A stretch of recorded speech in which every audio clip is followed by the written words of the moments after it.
لائق سے احترام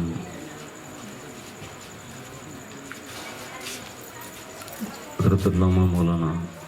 ابو بکر صاحب قبلہ دامت برکاتہم العالیہ، گرامی قدر امام صاحب قبلہ اور دیگر معزز برادران اسلام، بزرگوں، دوستوں، نوجوان ساتھیوں، پیارے بچوں،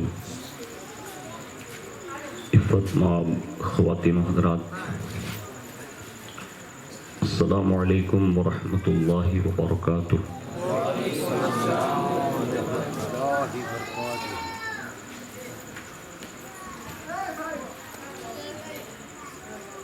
الحمد للہ رب العالمین والعاقبۃ للمتقین والصلاة والسلام علی سید الانبیاء والمرسلین وعلى آلہ واصحابہ وازواجہ وذریاتہ واہل بیتہ وابنہ الغوث الأعظم الجیلانی ومعین الملة والدین والشیخ الاسلام والمسلمین اعلی الحضرت الامام احمد رضا وعلى عباد اللہ الصالحین اجمعین، اما بعد، فاعوذ باللہ من الشیطان الرجیم، بسم اللہ الرحمن الرحیم۔ ام حسبت ان اصحاب الکہف والرقیم کانوا من آیاتنا عجبا۔ صدق اللہ مولانا العظیم، وبلغنا رسولہ النبی الامین المختار الکریم، ونحن على ذلك لمن الشاہدین والشاکرین والحمد للہ رب العالمین۔ آئیے سب سے پہلے مذہب اہل سنت والجماعت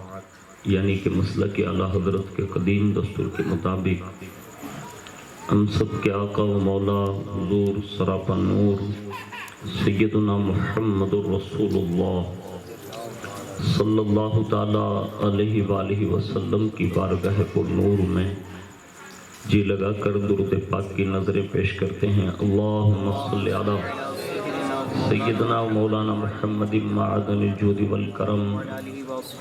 وعلی آلہ وصحابہ وبارک وسلم۔ نبی اور آل نبی پر ایک بار عذراء محبت بڑے خلوص کے ساتھ درود شریف پڑھ لیں۔ اللہم صلی علی سیدنا مولانا محمد معدن الجود والکرم وعلی آلہ وصحابہ وبارک وسلم۔ صلاۃ و سلام علیک یا رسول اللہ صلی اللہ تعالی علیہ وآلہ وسلم۔ حصول برکت اور حصول نجات کے لیے نبی اور آل نبی پر ایک بار اور باوز بلند درود پاک پڑھیں۔ اللہم صلی علی سیدنا مولانا محمد معدن الجود والکرم وعلی آلہ وصحابہ وبارک وسلم۔ صلاۃ و سلام علیک یا رسول اللہ صلی اللہ تعالی علیہ وآلہ وسلم۔ امام عشق و محبت اعلیٰ حضرت عظیم البرکت مجدد دین و ملت الشاہ امام احمد رضا خان فاضل بریلوی علیہ الرحمت والرضوان بارگاہ رسالت مآب صلی اللہ علیہ وسلم میں اپنا خراج پیش کرتے ہوئے یوں عرض کرتے ہیں: مصطفیٰ جان رحمت پہ لاکھوں سلام، شمع بزم ہدایت پہ لاکھوں سلام۔ مصطفیٰ جان رحمت پہ لاکھوں سلام، شمع بزم ہدایت پہ لاکھوں سلام، اور شہر یار ارم تاجدار حرم، شہر یار ارم تاجدار حرم، نو بہار شفاعت پہ لاکھوں سلام۔ اور ان کی نگاہوں کا کمال بیان کرتے ہوئے عرض کرتے ہیں کہ جس طرف اٹھ گئی دم میں دم آ گیا، جس طرف اٹھ گئی دم میں دم آ گیا، اس نگاہ عنایت پہ لاکھوں سلام، اور جن کے مقدس ہاتھوں کی شان بیان کرتے ہیں امام کہ ہاتھ جس سمت اٹھا غنی کر دیا۔ اور حضور جس کو غنی کرتے ہیں نا، بظاہر کچھ نظر تو نہیں آتا، لیکن وہ اتنا بڑا غنی بن جاتا ہے کہ پھر اگر دنیا علی اکبر مانگے نا تو جوان علی اکبر بھی وہ غنی دے سکتا ہے۔ اور اس دنیا کے غنی کو دنیا سید الشہداء امام حسین کا نام دیتی ہے۔ تو امام کہتے ہیں ہاتھ جس سمت اٹھا غنی کر دیا، موجے بحر سماحت پہ لاکھوں سلام۔ اور آگے بڑھ کر ان عظیم الشان بارگاہ میں عرض کرتے ہیں کہ مرتضیٰ شیر حق اشجع الاشجعین، مرتضیٰ شیر حق اشجع الاشجعین، ساقی شیر و شربت پہ لاکھوں سلام۔ اور آگے بڑھ کر کہتے ہیں کہ شیر شمشیر زن، شاہ خیبر شکن، پرتو دست قدرت پہ لاکھوں سلام۔ اور آب تطہیر سے جس میں پودے جمیں، آب تطہیر سے جس میں پودے جمیں، اس ریاض نجابت پہ لاکھوں سلام، اس ریاض نجابت پہ لاکھوں سلام۔ اور اس بطول جگر پارائے مصطفیٰ، حجلہ آرائے عفت پہ لاکھوں سلام۔ اور جس کا آنچل نہ دیکھا ماہ و مہر نے، اس ردائے نزاہت پہ لاکھوں سلام۔ اور سیدہ ظاہرہ طیبہ طاہرہ، جان احمد کی راحت پہ لاکھوں سلام۔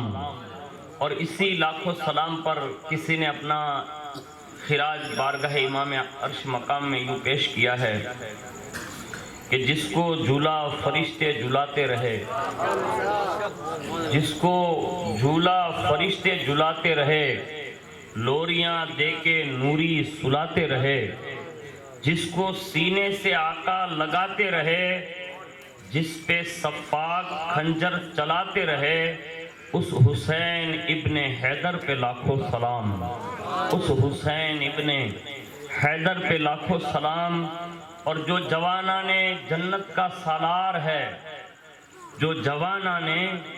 جنت کا سالار ہے، جس کا نانا دو عالم کا سردار ہے، جس کا نانا دو عالم کا سردار ہے، جو سراپائے محبوب غفار ہے،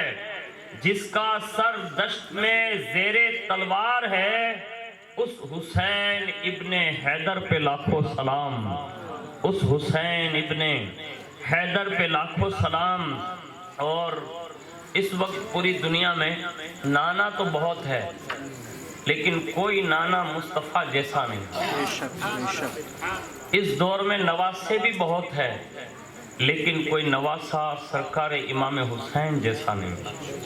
اب وہ ربط کیا تھا نانا اور نواسہ کے درمیان؟ وہ شاعر کہتا ہے کہ جس نے حق کربلا میں ادا کر دیا، جس نے حق کربلا میں ادا کر دیا،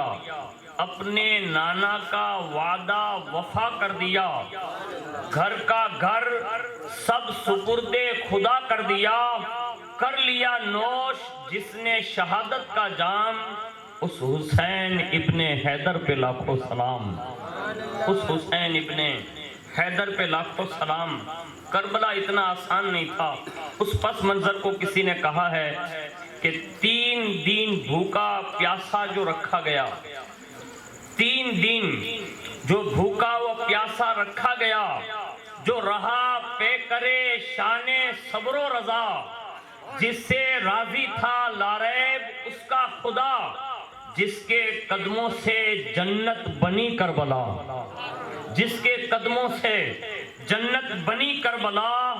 اس حسین ابن حیدر پہ لاکھوں سلام۔ اور آخر میں کہتے ہیں کہ جس کو آغوش رحمت پہ پالا گیا، جس کو دوش نبی پر بٹھایا گیا، جس کو قدرت کے ہاتھوں سنبھالا گیا، جو مدینے سے جبرن نکالا گیا، اس حسین ابن حیدر پہ لاکھوں سلام۔ ایک بار بڑی محبت کے ساتھ نبی اور آل نبی پر درود و سلام کی نظریں پیش کر لیں۔ صلی اللہ علیہ نبی صلی اللہ علیہ وسلم، صلاۃ و سلام علیک یا رسول اللہ صلی اللہ تعالی علیہ وآلہ وسلم۔ تمام اہل محبت کی یہ کوشش ہوتی ہے کہ زندگی بھر وہ داستان کربلا سنا کریں۔ امید ہے اس لیے کہ جہاں ساری طاقتیں پسپا ہو جاتی ہے، جب سارے امیدوں کے دروازے بند ہو جاتے ہیں، تو آج بھی کربلا لوگوں کو امید کے دروازے پر لا کر کھڑا کر دیتی ہے۔ اس لیے کہ کربلا وہ عظیم داستان ہے کہ جس نے پوری دنیا میں ایک انقلاب پیدا کیا، اور رہتی دنیا تک جتنے بھی انقلاب پیدا کرنے والے کھڑے ہوں گے تو وہ اگر کسی بارگاہ سے فیض پاتے ہیں تو اسے بھی تاجدار کربلا کہتے ہیں۔ تو ماں بعد کربلا یعنی کربلا میں جو شہادتیں ہوئی اس کے بعد کیا ہوا، اکثر لوگوں کی یہ خواہش ہوتی ہے کہ ان باتوں کو وہ سننے کے لیے بے قرار ہوتے ہیں، اور ضرور سننا چاہیے، اس لیے کہ اہل بیت نبوت کے ان نفوس قدسیہ پر ان ظالموں نے کیا ظلم کیا، کیسا جبر کیا،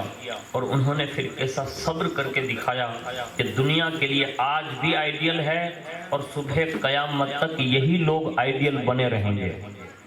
اسی حوالے سے میں ایک آیت پاک میں نے جو تلاوت کرنے کا شرف حاصل کیا، میں اسی ضمن میں ایک بات عرض کروں گا، اور اس کے بعد مابعد کربلا کے حوالے سے جو بھی اللہ نے وقت میں برکت دی میں آپ کے گوش گزار کرنے کی سعادت حاصل کروں گا۔ بائی چانس اگر میں کسی اور جگہ سے شروع کروں اور کوئی بات آپ کے ذہن میں رہ جائے کہ یہ تو بیان نہیں ہوا، تو آپ یوٹیوب چینل پر برکاتی ہاشمی چینل سے سبسکرائب کریں گے، اور اس میں آپ یہ لکھیں گے مابعد کربلا، تو بہت سارے بیانات آپ کو اس میں بھی مل جائیں گے۔ اللہ توفیق دیں تو کبھی نہ کبھی تنہائیوں میں بھی اس کو سنا کریں، اس لیے کہ جہاں ایمان لوگوں کے کمزور پڑ جاتے ہیں اور جب لوگوں کے دلوں میں بزدلی آ جاتی ہے تو آج بھی کربلا اس ایمان کو تازگی بخشتا ہے، آج بھی وہ قوتیں اسی دربار سے بڑھتی ہیں۔ میں اس آیت کے شان نزول کی طرف کہ جو اصحاب کہف کے قصے کی طرف منسوب ہیں، جو اسی دنیا میں ایک اللہ والے سات، قرآن نے کہا 7 ان کا کتا تھا، 6 اور 7واں ان کا کتا، 5 اور 6واں ان کا کتا، اس طرح سے ان کی تعداد ہیں مختلف روایتوں کے ساتھ۔ ان کا وہ قصہ بیان کیا، اور اس قصے میں اصحاب کہف کی وہ کیفیات بیان کی، اور ان کے ایمان کے تقاضوں کے مطابق انہوں نے جو ہجرت کر لی اور وہ اپنا شہر، اپنا ملک سب کچھ چھوڑ کر جانے کے لیے تیار ہو گئے، لیکن جیسے وہ جنگل و بیابان میں گئے کہا یہی چھپنے کی بہتر جگہ، یہی چھپ جاتے ہیں، لیکن وہ نکلے نا تو ان کا میں پلان بتا رہا ہوں، اب تھوڑا غور کریں گے۔ نالیہ منوی کے غیور سنی مسلمانوں، اللہ تعالی ہمیں اور آپ کو صحیح معنوں میں سچا اور پکا سنی بنا کر زندگی گزارنے کی توفیق عطا فرمائے۔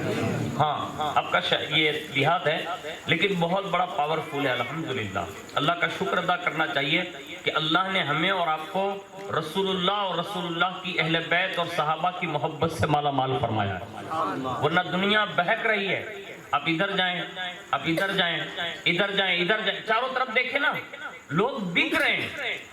اپنا ایمان کا سودا کر رہے ہیں، اور اپنے عقائد کے تزلزل کے مطابق آج لوگ جو ہے گرے جا رہے ہیں۔ لیکن اللہ کا شکر ادا کریں کہ اللہ نے تمہیں ٹھوس عقیدے پر، سنیت پر قائم رکھا ہے، اور آپ کے یہاں کوئی وہ 2 ٹانگ والا ادھر سے ادھر بھی نہیں ہو سکتا، کیونکہ الحمدللہ اللہ نے آپ کو وہ جذبات دیے ہیں، اور یہ بہت بڑی دولت، اس کو آپ سمجھ نہیں سکتے، یہ اتنی قدر والی چیز ہے جس کی قدر لوگ قیامت کے دن دیکھیں گے۔ اس لیے کہ حضور سے محبت کا ایک تقاضا یہ بھی ہے، وہ تقاضا یہ ہے کہ حضور سے محبت ہے تو حضور کے دوستوں سے بھی محبت کریں، اور اگر حضور سے محبت ہے تو حضور کے دشمنوں سے نفرت کریں، یہ بھی ایمان کی دلیل ہے۔ یہ اور بات ہے، ہمارے یہاں کمزوریاں آ گئی کہ لوگ پھر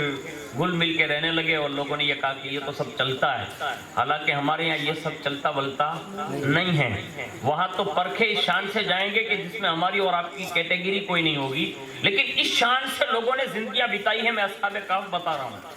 جب بادشاہ خود کرسی پر بیٹھ کر لوگوں کو سجدہ کرانے لگا اور کہا کہ مجھے خدا مانو اور سجدہ کرو، اب یہ چند لوگ جو تھے نا وہ انہی کے ساتھ رہتے تھے، اب اسی میں ان کے دل میں خیال پیدا ہوا، کہا کہ کہیں یہ ہمیں بھی بلا کر سجدہ نہ کروا دیں۔ دل ہی دل میں سب کے الگ الگ خیال تھے، لیکن خیال سب کے دل میں تھے، لیکن وہ خیال ایک ہی تھا کہ ہم اسے سجدہ نہیں کر سکتے، اس لیے کہ ہم نے کلمہ تو وحدہ لا شریک کا پڑھا ہے، یعنی لا الہ الا اللہ محمد رسول اللہ جو ہیں وہ کلمے کے ماننے والے لوگ ہیں، یا اس زمانے میں جو نبی رہے ہوں ان کا کلمہ پڑھا، لیکن توحید کے ماننے والے تھے، اللہ کو ایک ماننے والے تھے، وہ بادشاہ کو کہاں سجدہ کرتے؟ دل میں خیال پیدا ہوا۔ ایک بندہ جو تھا نا اس کا خیال اس نے دوسرے کو کہا، دوسرے نے تیسرے کو کہا، تیسرے نے چوتھے کو کہا، آپس میں بات چیت ہوئی، ایک جگہ پر بیٹھ کر ایک دوسرے کا اظہار خیال ہوا، سب کا خیال ایک ہی نکلا، کہا ہم سب اس خیال میں ایک ہیں کہ ہمیں اپنا ایمان بچانا ہے۔ اب ایمان بچانے کے مسائل پر 7 یا 6 یا 5 جو افراد جمع ہوئے، انہوں نے فیصلہ کر لیا، کہے کام کرتے ہیں، کہا کیا؟ کہا ملک چھوڑ دیتے ہیں یا تو شہر چھوڑ دیتے ہیں، کہیں پناہ لے لیتے ہیں، ورنہ کہیں یہ جھکوا کر کہیں ہمارا ایمان تباہ نہ کر دیں۔ لالیہ مانڈوی والوں سنو، دل کے کانوں سے سنو، قرآن یہ قصہ بیان کرتا ہے، تفاسیر میں اس کو بڑی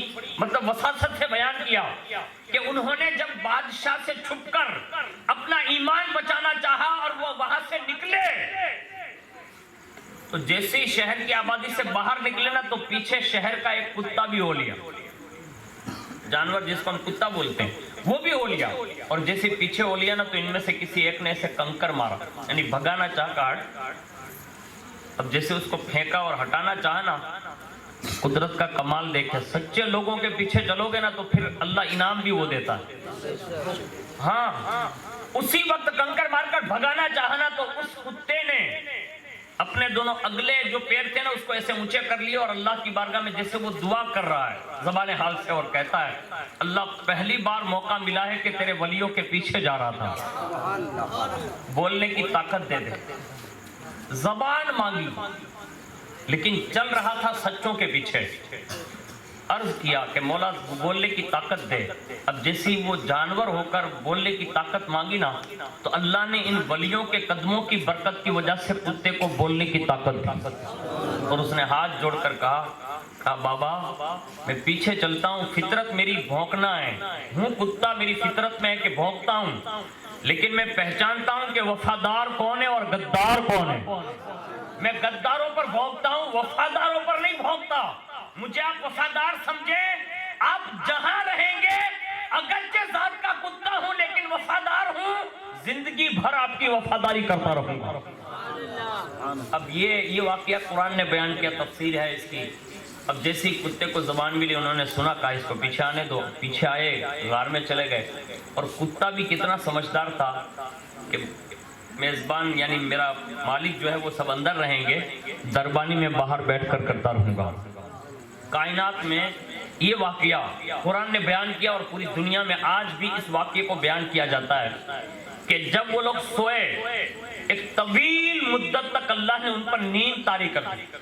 اور جب دوسرے بادشاہ کا دور آیا پھر انہیں اس بادشاہ کو ایک مسئلہ پیش آیا، اور جب وہ مسئلہ پیش آیا نا تو اس نے دعا مانگی کہ اللہ کوئی ایسا واقعہ صادر کر یعنی ظاہر کر کہ جس کے ذریعے سے میری قوم کا عقیدہ بچ جائے، ایمان بچ جائے۔ جب اس نے دعا کی نا تو اللہ نے ان بندوں پر سے نیند کو جو مسلط کی تھی نا وہ اٹھا لی، اس میں سے سب اٹھ گئے، آپس میں ایک دوسرے سے باتیں ہوئی، اور جب باتیں ہوئی نا تو بھوک لگی، اور بھوک لگی نا تو کہا ایک کام کر شہر چلا جا اور یہ سکہ لے، کھانا لیا۔ اب وہ بندہ جیسے ہی شہر میں پہنچا اس نے سکہ پیش کیا نا تو دکان والے نے دیکھ کر کہا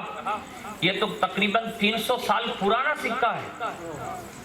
یہ سکہ جو تم دے رہے ہو یہ دقیانوسی سکہ ہے، تم کہاں سے لائے، تمہیں کوئی خزانہ مل گیا؟ کہا نہیں، کہا یہ سکہ بتا رہے کہ تم پرانی کوئی دولت تمہیں مل گئی ہے، دیکھ ملی ہے؟ کہا مجھے کوئی دیکھ بیک نہیں ملی ہے۔ اب دکاندار نے دوسرے کو بتایا، اس نے تیسرے کو بتایا، یہ بندے کو اٹھا کر لے گئے بادشاہ کے پاس، اور جیسے حاکم اٹھا کے بادشاہ کے پاس لائے نا تو بادشاہ نے حقیقت پوچھی نا تو اس نے کہا بھائی میں تجھے بھی نہیں پہچانتا تو کون ہے، لیکن اتنا معلوم ہے کہ چند روز پہلے ہم یہاں سے نکلے تھے ایک شہر سے اپنا ایمان بچانے کے لیے، اس بادشاہ کے خوف سے وہ اپنے آپ کو خدا منوا رہا تھا، تو ہم لوگ وہیں غار میں سوئے تھے، اگر تجھے وشواس نہیں آتا تو میرے ساتھ چل۔ بادشاہ کے ساتھ لشکر اور یہ بندہ تینوں یہ سب گئے، اور جیسے ساتھیوں نے دیکھا نا کہ لشکر آ رہا ہے گھبرا گئے، کہا کہیں پکڑے نہ جائیں، لیکن جب قریب آئے نا تو بادشاہ نے پوچھا ساری حقیقت اور انہوں نے کھول کے بیان کی۔ اللہ کی قدرت کا کمال دیکھیں، بادشاہ نے اللہ کا شکر ادا کیا اور لوگوں کو وہ عقیدہ سمجھایا جو لوگوں میں دو پھاٹے پڑ رہے تھے۔ ایک قوم کے افراد یہ کہہ رہے تھے ایک طرف کے کہ مرنے کے بعد اٹھائے نہیں جائیں گے، اور کچھ لوگ یہ کہہ رہے تھے کہ مرنے کے بعد اٹھایا جانا یہ حق ہے۔ اختلاف ہو رہا تھا، بادشاہ گھبرا گیا تھا، عادل بادشاہ تھا، اس نے دعا کی، اللہ نے یہ صدیوں کے بعد دوبارہ ان کو نیند سے اٹھا کر اس عقیدے کی حقیقت سمجھا دی، اور اس کے بعد اللہ نے پھر دوبارہ انہیں جو ہے پھر وہی غار میں سونے کے لیے کہہ دیا، اور وہ پھر اللہ کے حکم سے سوئے رہے۔ لیکن قدرت کی قدرت کا کمال دیکھیں کہ اللہ نے پھر انہیں ایسے ہی بغیر انعام دیے چھوڑا نہیں، بلکہ ہر محرم میں وہ کروٹ بدلتے ہیں، ان کا کتا بھی کروٹ بدلتا ہے۔ اور دوسری خوبی کی یہ بات بتاؤں تو آپ کو حیرت ہوگی، دقیانوسی دور یعنی اس زمانے کے وہ لوگ جو غار میں آرام کر رہے تھے، رسول اللہ کے دور میں رسول اللہ کے 4 صحابہ اس غار میں گئے، اللہ نے انہیں دوبارہ اٹھایا اور انہوں نے رسول اللہ کا کلمہ پڑھ کر وہ بھی محمدی کہلائے۔ یعنی یہ غار والوں کو انعام یہ ملا کہ انہیں بھی حضور کی امت میں کلمہ پڑھنا نصیب ہوا۔ پتہ یہ چلا انعام انہیں یہ دیا جاتا ہے جو اپنے ایمان بچانے کی فکر کرتے ہیں۔ آج ہمیں بھی اپنا ایمان بچانا ہوگا، بڑا نازک دور ہے اور نہ جانے کس کس اینگل سے لوگوں کو بہلایا جا رہا ہے، لیکن نالیہ مانڈی والوں مر جانا، کبھی ایمان کا سودا نہ کرنا، اس لیے کہ ایمان سلامت لے کر چلے گئے نا، حضور کی محبت اگر سینے میں رہی نا تو قبر میں بھی آسانی ہے، حشر میں بھی آسانی ہے، پل صراط میں بھی آسانی ہے، میزان عمل میں بھی آسانی ہے، اور یہی وہ ایمان ہوگا جس کی وجہ سے اللہ جنت الفردوس عطا فرمائے گا۔ ورنہ ایمان جس کا تباہ ہو گیا نا تو پھر وہ حاجی ہو، نمازی ہو، روزے دار ہو، زکوٰۃ ادا کرتا ہو، کوئی کتنا بڑا سخی کیوں نہ ہو، عابد و زاہد نہ ہو، ساری چیزیں منہ پر مار دی جاتی۔ لیکن شرط یہ ہے ایمان بچا کے رکھنا۔ اور کائنات میں اس آیت کو قرآن نے بیان کیا، اللہ نے نازل فرمایا قرآن، لیکن یہ آیت جس کو میں نے ابھی تلاوت کی ہے، اب خود غور کریں گے، میں 3 باتیں سناؤں گا اور اس باتوں پہ آپ کی توجہ رہے گی، آپ کو مابعد کربلا کی حقیقت سمجھ میں آئے گی۔ پہلی بات یہ ہے، حضرت سیدنا زید بن ارقم کا بیان ہے کہ جب یزیدیوں نے حضرت امام حسین رضی اللہ تعالی عنہ کے سر انور کو نیزے پر چڑھا کر جب کوفہ کی گلیوں میں گشت کروایا تو اس وقت وہ فرماتے ہیں کہ میں اپنے مکان کے بالا خانے پر تھا، یعنی دوسرے مالے پر، اور جب سر انور میرے سامنے سے گزرا تو وہ فرماتے ہیں تو میں نے سنا کہ امام حسین رضی اللہ تعالیٰ عنہ کے سر انور سے اس آیت کی تلاوت کی آواز آ رہی تھی، ام حسبت ان اصحاب الکہف والرقیم کانوا من آیاتنا عجبا،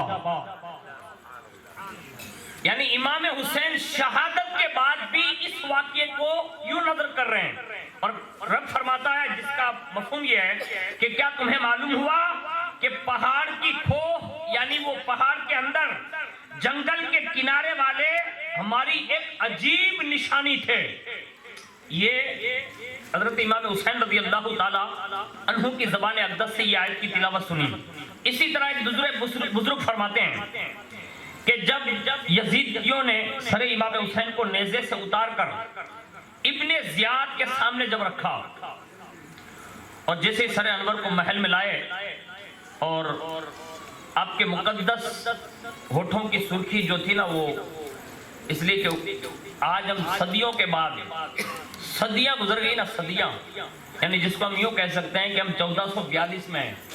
لیکن آج بھی الحمدللہ آپ نے اپنے سر کی آنکھوں سے دیکھا ہوگا ایک شہزادہ ہے جو جعفر آباد کی سرزمین سے بار بار ادھر آتے ہیں، جسے دنیا سید محمد حامد رضا قادری کہتی ہے۔ صدیوں کے بعد شاہ رزق اللہ کے پوتے در پوتے کے بیٹے کا یہ حال ہے کہ اس کی خوبصورتی دیکھ کر رشک آتا ہے کہ جب صدیوں کے بعد حامد رضا اتنا حسین ہے تو صدیوں پہلے مصطفیٰ جان رحمت کا امام حسین کتنا حسین ہوگا۔ یعنی یہ ہمیں اس بات کی نشاندہی کرائی جا رہی ہے جس کو بریلی کا تاجدار صدیوں سے سمجھا رہا ہے۔ آج بھی قبر انور میں ہوتے ہوئے وہ ہدائی کے بخشش کی شکل میں کہتا ہے، یا رسول اللہ تیری نسل پاک میں ہے بچہ بچہ نور کا، تو ہے عین نور، تیرا سب گھرانہ نور کا۔ ابن زیاد نے جب کٹا ہوا سر اور چہرہ دیکھا نا اس نے، تو آپ کے حسن کو دیکھ کر اس نے بھی بات کہی، اور جب وہ بات کہنے لگا تو ایک صحابی رسول وہاں موجود تھے، انہوں نے کہا کہ چہرہ ایسا لگتا ہے جیسے کہ رسول اللہ کا چہرہ نظر آتا ہے۔ یعنی مشابہت یہ تھی حسنین کریمین کی، تو کہا کہ یہ ملتا جلتا رسول اللہ سے چہرہ لگتا ہے۔ اسی درمیان جب ابن زیاد کے سامنے جب یہ سر انور لایا گیا اور آپ کے سر انور کی اس نے کچھ بیعت بھی کی،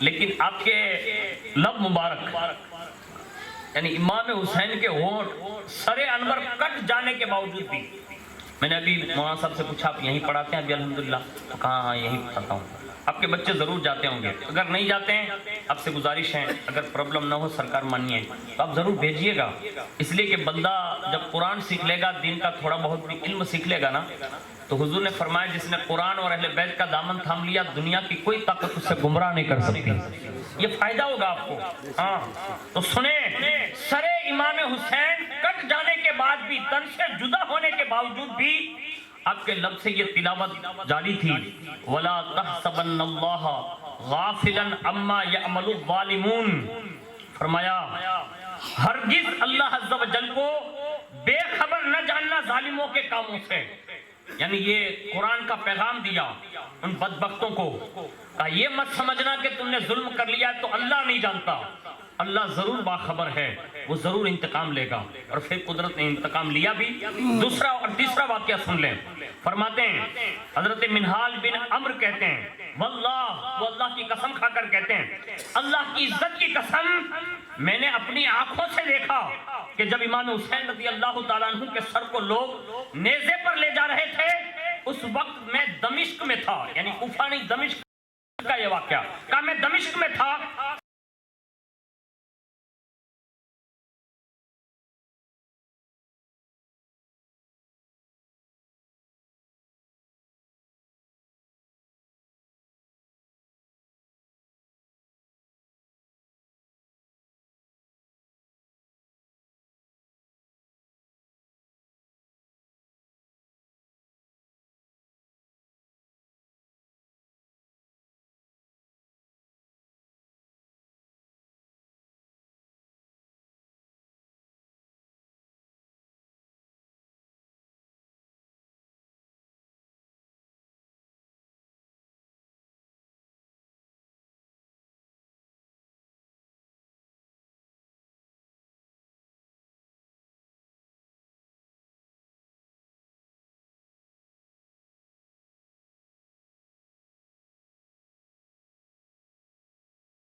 سیدہ زینب کبریٰ نے جو استغاثہ پیش کیا،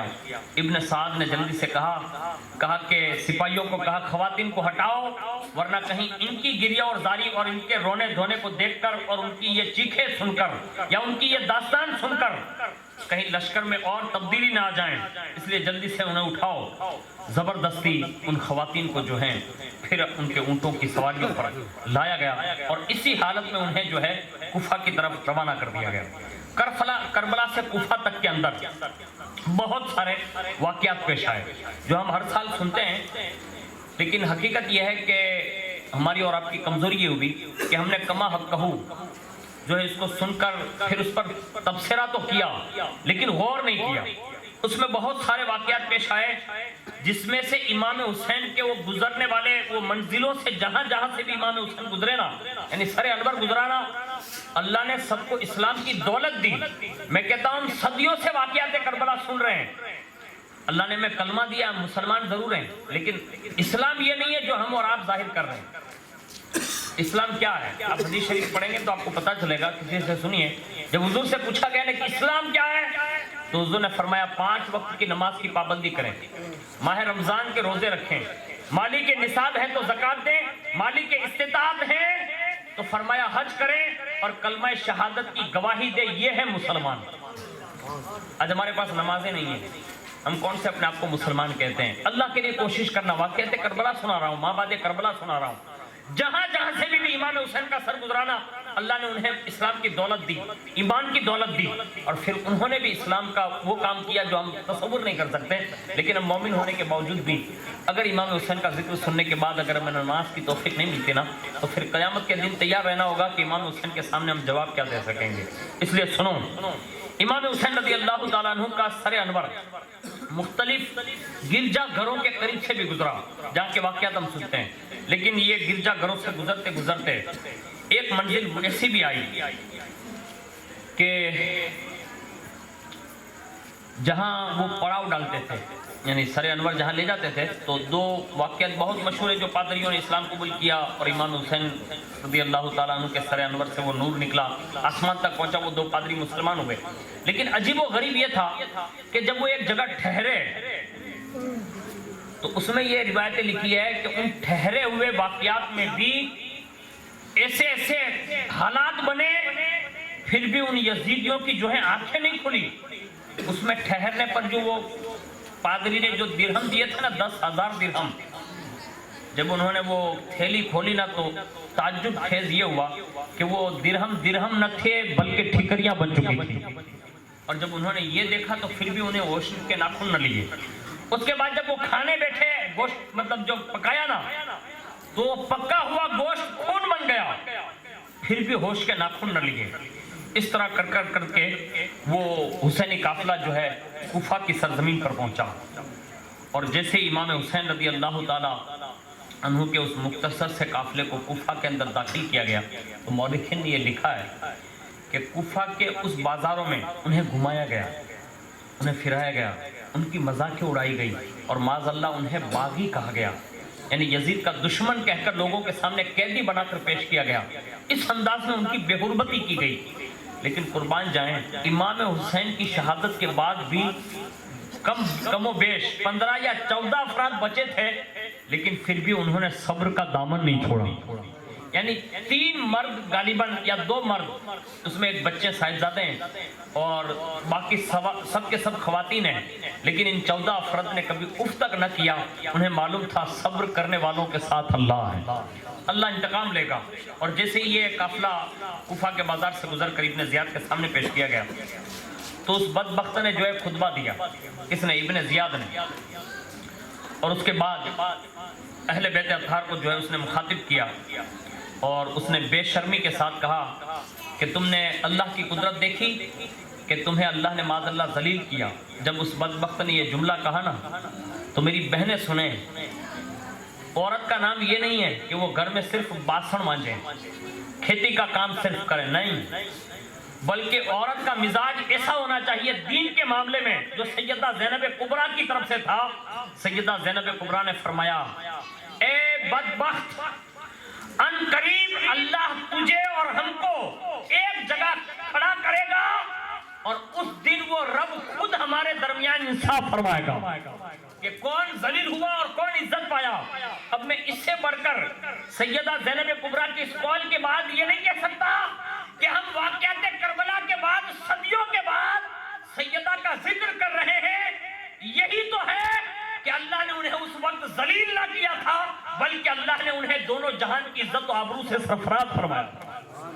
یہ کب ہے کہ صدیوں کے بعد بھی آج ہم سیدہ کا ذکر کر رہے ہیں۔ لیکن میری قوم کی بیٹیوں، میری قوم کی ماں اور بہنوں، ہمیں بھی سیدہ کا کردار اپنانا ہوگا۔ تمہیں بھی یہ چاہیے کہ تم کردار سیدہ زینب کبریٰ کو اپناؤ۔ اور اس کے بعد سنو،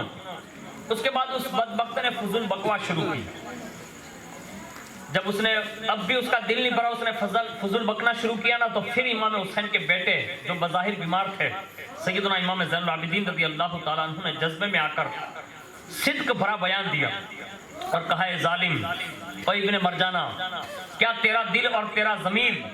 تیری جھوٹے قول کی تصدیق کرتا ہے کہ اللہ نے ہمیں ذلیل کیا؟ معاذ اللہ، کیا تیرا دل بھی یہ تصدیق کرتا ہے؟ اور معاذ اللہ تو یہ کہتا ہے کہ میرا باپ باطل پر تھا، یعنی جھوٹ، یہ غلط نظریے پر تھا اور یزید حق پر تھا؟ فرمایا، کیا تجھے شرم اور غیرت نہیں آتی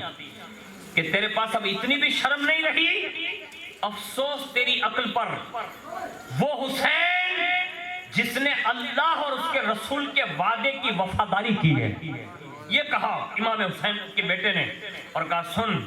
تو انہیں بے وفا کہہ رہا ہے اور باطل پرست کہہ رہا ہے، اور یزید تو وہ تھا جو زندگی بھر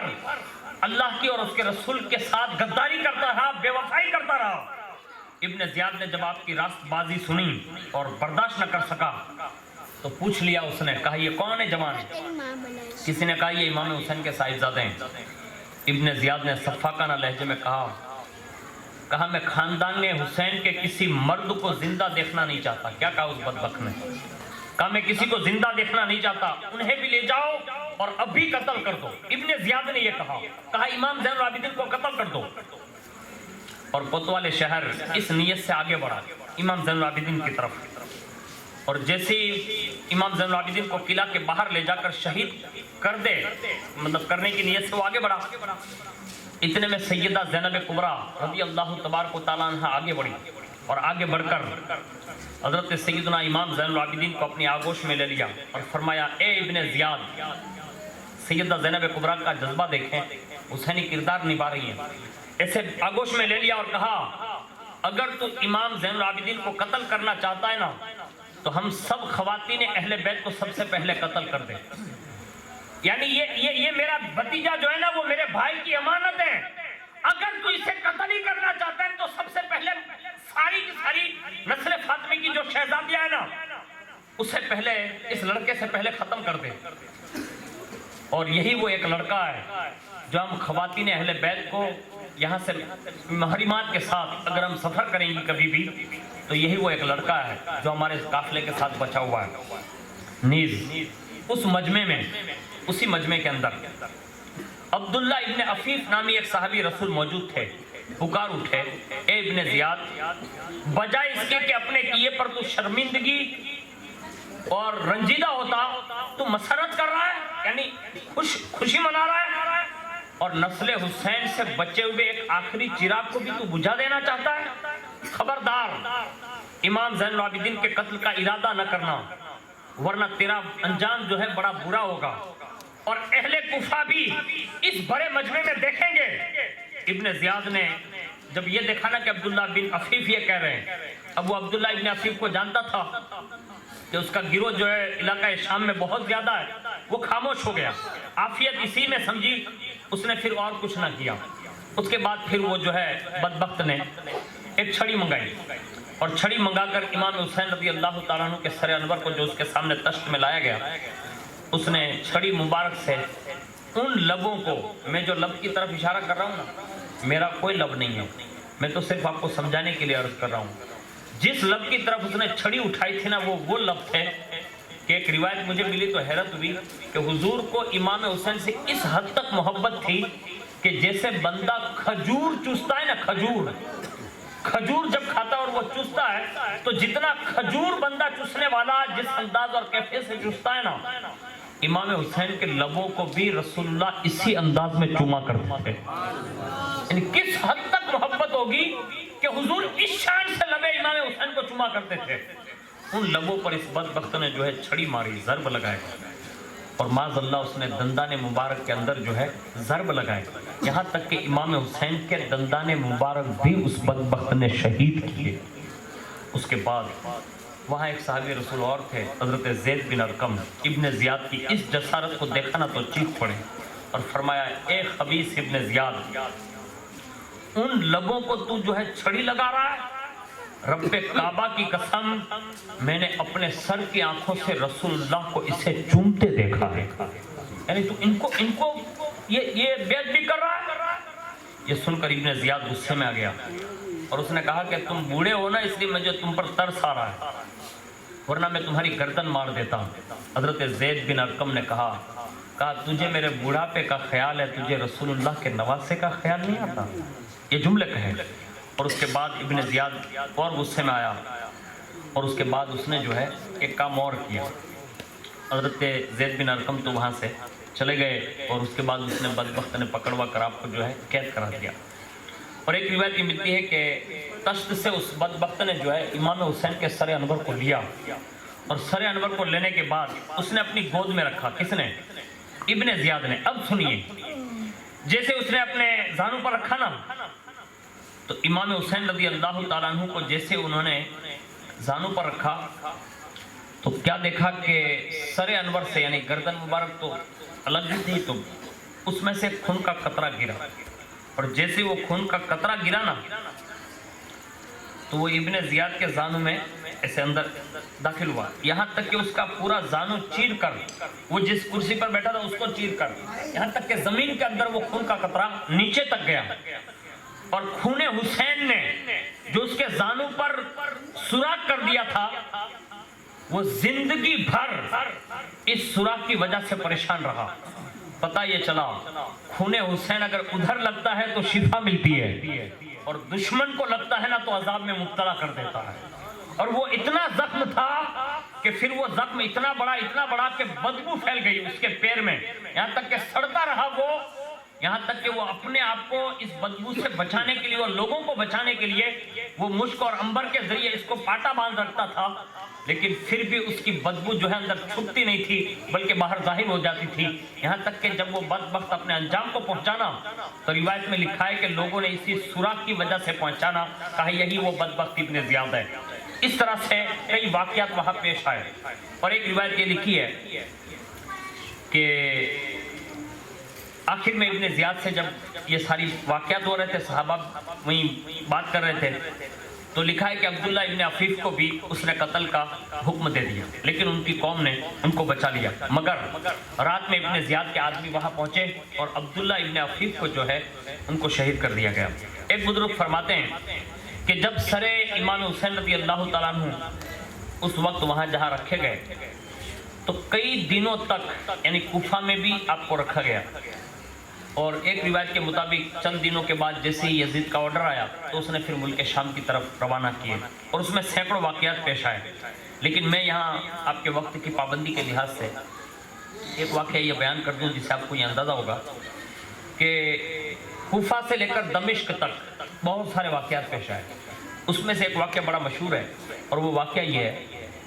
کہ جب ان قافلوں کو کم و بیش 80 شہر میں گھمایا گیا. آپ اندازہ لگا سکتے ہیں کہ وہ پیدل سفر کوئی معمولی نہیں، 80 شہروں اور کئی منزلوں سے ان کو گزارا گیا. لیکن جب یہی وہ لوگ جب ایک شہر میں پہنچے تو وہاں کا جو حاکم تھا نا یعنی بادشاہ، وہ حضرت موسیٰ علیہ السلام کا کلمہ پڑھتا تھا. لیکن جس دن وہ شہر سے وہ قافلہ گزرنے والا تھا یا وہاں پڑاؤ ڈالنے والا تھا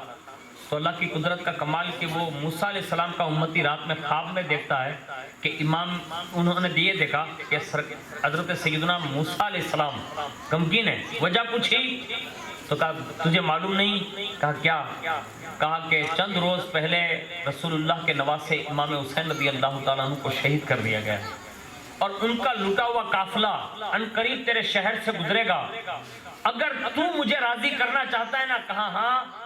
کہا تو اس قافلے والے کو راضی کرنا تو میں بھی خوش ہو جاؤں گا. اور جتنی بن سکے اتنی تو ان کی خدمت کرنا، اور اگر اللہ تجھے توفیق دے تو رسول اللہ کے نواسے کا ایک بیٹا اس قافلے میں ہوگا جسے دنیا امام زین العابدین کہتی ہے، اگر تجھے موقع ملے تو ان کے ہاتھ پر کلمہ پڑھ کر تو بھی رسول اللہ کی امت میں داخلہ لے لے۔ یعنی موسیٰ علیہ السلام نے یہ وصیت کی اور اس کے بعد خواب پورا ہوا۔ صبح جب وہ قافلہ وہاں رکا اور ان بدبختوں نے جب ان کو وہاں پڑاؤ ڈالنے کے لیے کہا کہ اس قافلے کو یہیں ٹھہرا دو، اور جب وہ سب ٹھہر گئے تو اس وقت قافلے کے اندر امام حسین کی ایک کنیز تھی جن کا نام حضرت شیرین تھا۔ انہوں نے کہا کہ میں نے چھپا کر چند چیزیں رکھ لی تھی جو یزیدیوں سے بچا کر رکھی ہے،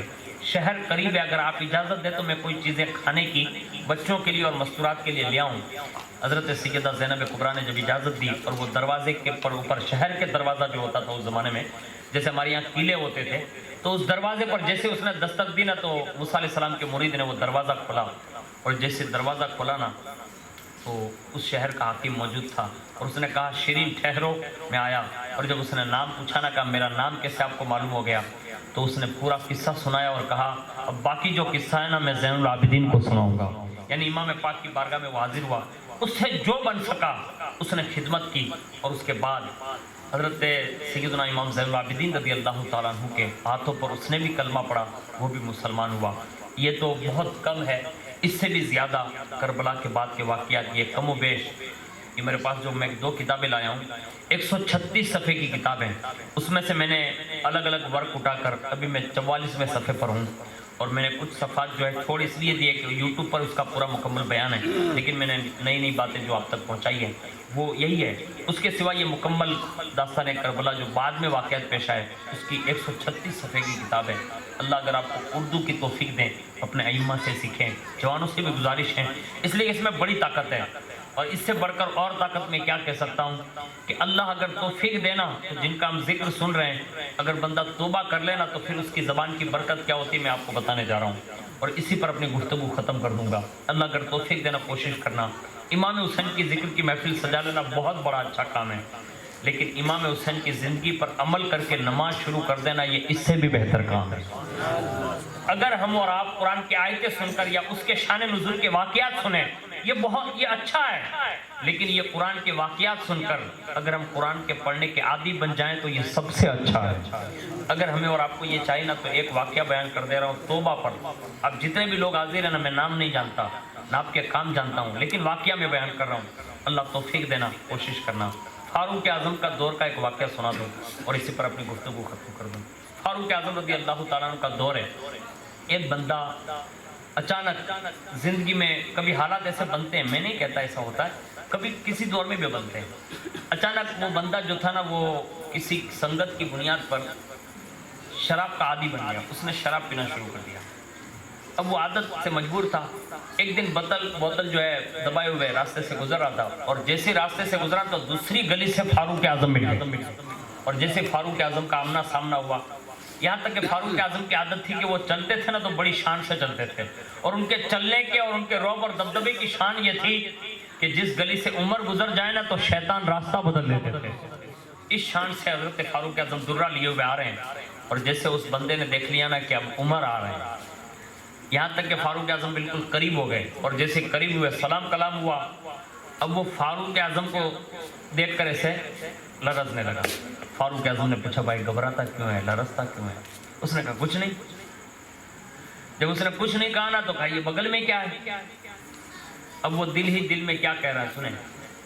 اس نے کہا اگر بتا دوں گا کہ بوتل ہے اور وہ بھی شراب کی ہے تو عمر کے درے سے مجھے کوئی بچا نہیں سکتا، لیکن اس کے دل کی دھڑکن نے یہ آواز لگائی، کہا اگر عمر سے بھی کوئی ذات بچا سکتی ہے نا تو خدا کی ذات بچا سکتی ہے۔ یعنی عمر سامنے ہو، درہ آپ میں، اور پوچھ رہے ہو کہ یہ کیا ہے بغل میں، اور اگر وہ اس وقت حالات اتنے سنگیوں کے عمر کے سامنے بھی کوئی طاقت بچا سکتی ہے نا تو صرف خدا کی ذات بچا سکتی ہے۔ اور اس بندے نے اسی وقت فاروق اعظم کے سامنے ہی دل میں، ابھی زبان سے نہیں کہا، حالانکہ وہ کچھ بھی بول سکتا تھا لیکن ابھی وہ خاموش ہیں۔ فاروق اعظم اس کے کپ کپانے کو دیکھ رہے ہیں، پوچھ رہے ہیں، جواب نہیں بن رہا ہے، لیکن وہ جواب دینے سے پہلے اللہ کو جواب دے کر کہتا ہے مولا آج عمر سے بچا لے، زندگی میں کبھی شراب نہیں پیوں گا۔ اللہ سے کہہ دیا، صرف اتنا کہا اور کوئی جملہ تاریخ میں نہیں، صرف دل کی دھڑکن میں یہ کہا کہ اللہ جملہ پورا ہوا اس کے بعد فاروق اعظم نے دوبارہ پوچھا، کہا تو بولتا کیوں نہیں کہ یہ بغل میں کیا ہے؟ اب وہ تھوڑی دیر اگر مانیتا رکھ لے، میں جو فرض کر کے بتا رہا ہوں کہ اگر فرض کر لے وہ کہہ دیتا کہ حضور شراب کی بوتل ہے، معاف کر دیں اب شراب نہیں پیوں گا، بات ٹل جاتی نا، معافی مانگ لیتا. لیکن اس نے حضرت عمر سے نہیں کہا، حضرت عمر سے نہیں کہا، سمجھوتا نہیں کیا. اس نے جس ذات سے سمجھوتا کیا نا وہ خدا کی ذات سے سمجھوتا کیا. کہے اللہ آج بچا لے، آج بچا لے، کبھی نہیں پیوں گا. اب سنیے، قدرت سے جو مصالحت کر لے یعنی دوستی کر لے، پھر اس کی زبان بھی بولتی ہے نا، تو پھر اللہ کی قدرت کا کمال سنیں. دوبارہ فاروق اعظم نے پوچھا بغل کے نیچے کیا دبایا ہے؟ اس نے کہا ادھر بوتل ہے. کہا بوتل میں کیا ہے؟ اس کی زبان سے قدرت نے نکلوایا، کہا حضور دودھ کی بوتل ہے. زبان دیکھ لیں آپ، دودھ کی بوتل ہے، تھی شراب کی. کہا دودھ کی بوتل ہے. کہا پھر دودھ کی بوتل ہے دبا کے کیوں جا رہا ہے، باہر نکال. اور جیسے اس نے نکال کے دینا، فاروق اعظم اس دودھ کی بوتل کو تک رہے ہیں اور قدرت کی بارگاہ میں یوں عریضہ کیا ہوگا. کہہ رہے کہ جب میں نے دودھ کی بوتل دیکھ لی نا بندے کے سامنے تو فرماتے میں نے فوراً اس کے ہاتھ میں تھما دی. کہا بھائی جب دودھ کی بوتل لے کر جا رہا تھا تو دبا کر چھپا کر کیوں جا رہا تھا اور کانپتا کیوں تھا؟ اپنے روب سے تو بھی جا. یہ کہہ کر اسے رخصت کیا، سیدھے گھر پلٹ گئے اور گھر پلٹ کر تکیے پر ایسے سر رکھ کر اپنے ہاتھ کے نیچے عرض کی، اللہ تیری قدرت کا کمال مجھے سمجھ میں نہیں آیا. مولا میں اس سے جانتا ہوں کہ یہ کون ہے، یہ جو میرے سامنے پکڑا گیا تیری شان ہے کہ تو پردے کھولتا نہیں ہے، لیکن میں جانتا ہوں کہ یہ بندہ ایسا ہی تھا، شراب کی ہی بوتل تھی. تیری قدرت کا کمال ہے کہ اس کی زبان سے نکلا دودھ، تو تو نے دودھ کیسے بنا دیا؟ رب کی قدرت نے الہام کیا. کہا عمر بن خطاب، اس نے اس وقت جب تیرے ڈر کی وجہ سے وہ خوف زدہ اور کانپ رہا تھا نا، کہا ہاں، کہا اس کانپتے ہوئے کلیجے اور دل سے اس نے میری دوستی کی طرف ہاتھ بڑھا دیا تھا. اور جو میری بارگاہ میں توبہ کر لے اور رجوع کر لے تو میں پھر عمر کی حاضری میں بھی اس کے لیے پردہ بنا دیتا ہوں. یعنی اس نے کہہ دیا نا کہ دودھ کی بوتل ہے، لیکن اس سے پہلے وہ میری دوستی کی طرف ہاتھ بڑھا چکا تھا. اور جو میرا ہو جاتا ہے نا پھر اس کی زبان سے جو بھی نکلتا ہے میں اس کی زبان کی لات رکھ لیتا ہوں. اس لیے میں نے تیرے سامنے ہی اس دبائی ہوئی شراب کی بوتل کو دودھ کی بوتل میں بدل دیا. اور پھر تم نے عمر اپنی آنکھوں سے نظارہ کیا. میں بھی آپ سے عرض گزار ہوں، آج کائنات جو ہے نا بڑی ہے، زندگی بہت کم ہے. اب دیکھ رہے ہیں نا نالیما ٹی وی والوں، پوری دنیا میں تہلکہ مچا ہوا ہے، لوگ مر رہے ہیں، بڑی تیزی کے ساتھ جا رہے ہیں، بڑے بڑے حادثات، 6-7 مہینے سے لوگ گھروں میں قید ہیں اور بے روزگاری بے برکتی کا حال یہ ہے کہ آج لوگوں کو فاقے پر فاقے گزارنے پڑ رہے ہیں، دھندے نہیں ہیں کہیں. کب اللہ کی طرف پلٹو گے؟ اگر چاہتے ہو کہ اللہ کی قدرت تمہاری بھی مدد فرمائے، روڈ کے کنارے اتنی بڑی مسجد بنائیے نا، اللہ کے لیے رجوع کر لو، سجدے کر لو. اس لیے کہ یہ سجدوں کے موقع مرنے کے بعد پھر نہیں دیے جاتے. اس لیے مرنے سے پہلے تمام جوان بھی، بوڑھے بھی، بچے بھی، مرد بھی، عورتیں بھی، سب اللہ کی بارگاہ میں توبہ کریں. آج جو امت پریشان ہے نا، آپ یہ سمجھ رہے ہیں کہ بھئی یہ تو دوسروں کے کرتوت ہیں، ہماری وجہ سے. ایسا نہیں ہوتا یارو. کبھی کبھی ایک بندے کی وجہ سے بھی پوری قومیں پریشان ہوتی ہے. موسیٰ علیہ السلام کا واقعہ مشہور ہے نا، 70,000 کا مجمع تھا، کہا کہ اللہ بارش برسا. کا ایک بندہ 40 سال سے گناہ کر رہا ہے، وہ نکل جائے گا نا تو بارش ہوگی. ہو سکتا ہے، میں ہی ہو سکتا ہوں، میں یہ نہیں کہتا کہ آپ نہیں، میں ہی ہو سکتا ہوں ابھی کہ میری وجہ سے بھی کچھ پریشانی آ سکتی میرے گناہوں کے سبب سے. لیکن یارو ہم سب مل کر توبہ کریں. اللہ خود فرماتا ہے کہ مومنوں سب مل کر توبہ کرو، اللہ تمہیں کامیابی عطا فرماتا ہے. آج ہمیں اور آپ کو بھی سچی توبہ کی ضرورت ہے. جو بھی اپنی زندگی میں گناہ ہوتے ہو، یہ ایک گناہ نہیں ہے، سینکڑوں گناہ ہیں جو کوئی نہ کوئی گناہ میں کوئی نہ کوئی ملوث ہوتا ہے. اپنے سارے گناہوں سے اللہ کی بارگاہ میں توبہ کرو. امام حسین کے صدقے میں اللہ توبہ کی سچی توفیق بھی دے گا، اس پر استقامت بھی دے گا، اور توبہ کی برکت سے اللہ ہمارے لیے رزق حلال میں برکتوں کا نزول بھی فرمائے گا. اللہ تعالیٰ کہنے سننے سے زیادہ ہم سب کو عمل کی توفیق عطا فرمائے. جن لوگوں نے دام درہم سکھ میں حصہ لے کر جشن امام حسین رضی اللہ تعالیٰ عنہ کا انعقاد کیا ہے، اللہ رب العزت انہیں رزق حلال عطا فرمائے، ان کی حلال روزیوں میں برکت عطا فرمائے. جتنے بھی لوگ سننے کے لیے حاضر ہیں اے اللہ تیری بارگاہ میں سچے دل سے ہم سب توبہ کرتے ہیں استغفر اللہ ربی من کل ذنب و خطیئۃ واتوب الیہ، اور تیری بارگاہ میں کلمہ شہادت پڑھتے ہیں اشہد ان لا الہ الا اللہ و اشہد ان محمدا عبدہ و رسولہ۔ اے اللہ اٹھنے سے پہلے ہماری توبہ کو قبول فرما لے، توبہ پر استقامت عطا فرما، ہمارے گناہوں کو نیکیوں میں تبدیل فرما دے، اے اللہ تیری رحمت کا سہارا عطا فرما، اے اللہ برکتوں کا نزول فرما۔ پوری دنیا میں انسانیت پریشان ہے، اے اللہ یک لخت ساری انسانیت کو اس پریشانی سے مولا چھٹکارا نصیب فرما، اے اللہ ہمارے ایمان کو تقویت عطا فرما، ہمارے ایمان اور عقیدے کی حفاظت فرما، اے اللہ جتنے چھوٹے بچے جوان بوڑھے مائیں بہنیں سب حاضر ہیں، اے اللہ امام حسین کے ذکر کے صدقے میں ہماری دعاؤں کو قبول فرما لے، اے اللہ دنیا میں بھی آخرت میں بھی عزت و شرف سے مالا مال فرما، اے اللہ دنیا اور آخرت کی ذلت و رسوائی سے محفوظ فرما، بالخصوص ہمارے مرحومین